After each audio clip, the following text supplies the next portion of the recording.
And that's why I formed CAGI, because many of us working together and digging and searching for information are much more likely not to make the mistakes than one man working alone.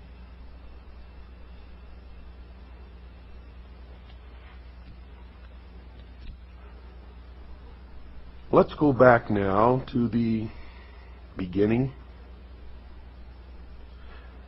when man was in his infancy on the evolutionary scale of development.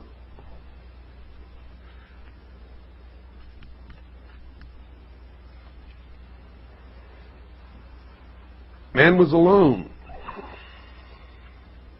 Alone in the sense that he did not have all of the help and the knowledge that we have today that enables us to survive. You see, man then was subject to the cold, to the wild beasts of prey. He didn't have a home, didn't have air conditioning in the summer, didn't have heating in the winter, didn't have medical doctors. If he became ill or injured, was most likely to die. So it did not take ancient man very long to decide that in this world the single greatest enemy to be feared was the darkness of night and all the unknown dangers that came with it. And simply stated, man's first enemy was darkness. Now, understanding this one fact alone, one can readily see why the greatest and most trustworthy friend the human race could ever have at that time was by far heaven's greatest gift to the world, that glorious rising orb of day that we call the sun. And that was the beginning of the battle between light and darkness. And it was man's first understanding of the birth, the death, and the rebirth of a deity.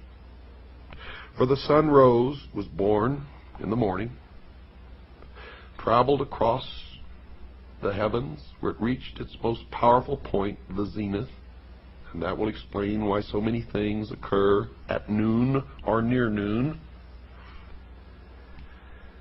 and then signifying old age and the end of its life, sank into the west and then died. And man was subjected to the rigors, the dangers, and the cold of night, until his God again was reborn the next morning. Now, folks, I'm not making any of this up, and it took me many, many years of study to figure this out. Man noticed that the moon also rose, lived a different life than the sun, and then set and died and was reborn again. The sun, because of its brilliance, became the master or the greatest deity, and the moon took on the feminine aspect because the moon reflected the light of her master.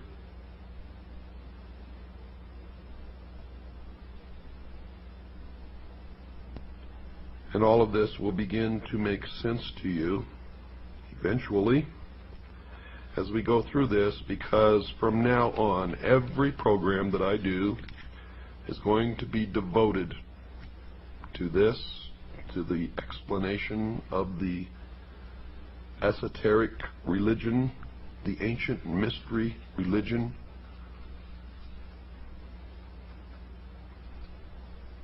And it's important that we all understand it, because these are the people in charge.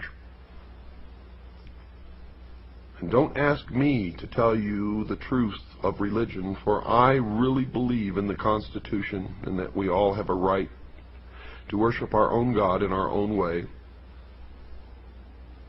And no one has the right to tell anyone, unless asked, what they should believe. You all know by now that I am a Christian. But I'm not a Christian in the sense that I follow the dogma of any church or the preachings of any preacher or necessarily word for word the Bible. I stick strictly and only to those words that are directly attributed to Jesus Christ, and I attempt to follow those words in my daily life. And it doesn't matter to me whether anyone proves that he never lived or that he lived or not. I have found that those are the most profound teachings amongst all of the books and teachings that I have ever heard or read in my entire life. And until someone can prove to me that there's something better, that is what I will always adhere to. I do not advise you what you should believe or not believe. But I do advise you that we all need to learn as much as we can about everything that we can, because one thing I have learned in my life is that most of what we have ever been taught has been a lie. And that whoever these people are, and I know who they are, and I will impart that knowledge to you, who are the priests, the adepts, and the initiates in the mystery schools, they are in control, and they are shaping the future, and that future will affect all of us, so we had better learn as much about them as we can. You cannot identify an enemy unless you know the enemy, and you cannot fight a battle if you know nothing about the battle tactics of your opponent. And when you understand that Lucifer is the son of the morning star, or the morning star itself, then the creations of the members of the mystery school begin to make much more sense. Good night, and God bless you all.